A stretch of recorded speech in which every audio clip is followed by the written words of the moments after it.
and in this video, we will put the dual cameras on the Mi A1 up against the dual cameras on the Moto G5s Plus. After comparing the camera of the Moto G5s Plus with the regular G5 Plus and the OnePlus 5, this was the most requested video from you guys.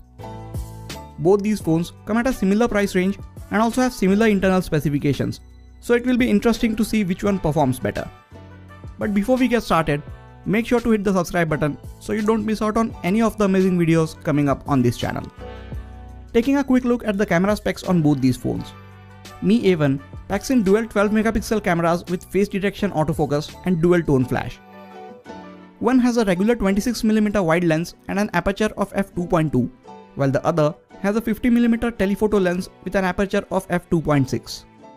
Moto G5s Plus has dual 13 megapixel cameras with f2.2 aperture, face detect autofocus and dual tone flash. One camera captures colored images, while the other captures monochrome or black and white images. None of these phones have optical image stabilization, but Moto offers electronic stabilization while shooting at 1080p resolution. Both can shoot 4K videos at 30 frames per second and 120 frames per second slow motion videos at 720p resolution. At the front, Mi A1 has a 5 megapixel camera with f2.2 aperture, while the G5s Plus comes with a 8 megapixel camera with f2.2 aperture and a front facing flash. On the Mi A1, you can choose between either cameras while taking images. One camera has a normal wide lens, while the other has a telephoto lens. It also allows you to take images with depth effect by simultaneously gathering depth information from both the cameras. The G5s Plus makes the use of dual cameras in a slightly different way. Out of the two cameras, one captures normal colored images, while the other captures monochrome or black and white images.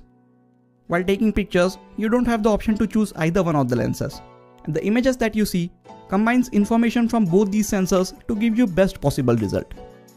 It also offers a depth select mode where you can adjust the focus and the amount of blur even after you have clicked the image. Or you can also get creative with options like selective black and white and the ability to replace the background or foreground from an image. Now that we know the functions of dual cameras on both these smartphones, let us take a look at the images and videos that I took with them. In bright lighting conditions like these, both the cameras capture good images with a lot of details in them. G5s Plus produces slightly warmer and saturated images, while the images from A1 have cooler color tones. Which one you like will depend on your color preferences. The 50mm telephoto lens on the A1 allows you to take images like these without having to cropping in. If the light is good, you can get amazing results with this. But as the light goes down, the telephoto lens won't give you the best possible results. Both the phones can take images with depth effect. Like on most of the phones with dual cameras, this effect is not perfect on either of these phones. But since it's a software feature, it can get better with software updates. The only thing that worries me is the time that G5s Plus takes to process these images. Hopefully, Moto can fix this with a software update. When it comes to focusing speed, Mi A1 is a bit faster than the Moto G5s Plus. Close-up shots from both look good, but thanks to the slightly wider aperture on the G5s Plus, it gives us better results. Here we have images without the HDR mode turned on, and now the same images with the HDR mode turned on. I think Mi A1 does a better job of bringing up the shadows and preserving the highlights in these HDR shots. Here's another HDR shot, and again I prefer the one from the A1. As the light goes down, we begin to see some differences in the images that are captured by both these smartphones. The A1 has a slightly narrower f2.2 aperture, while the G5s Plus has a f2.0 aperture. A1 cranks up the ISO to make these low light images brighter, and that ends up introducing a lot of noise in the images, as you can see from these shots.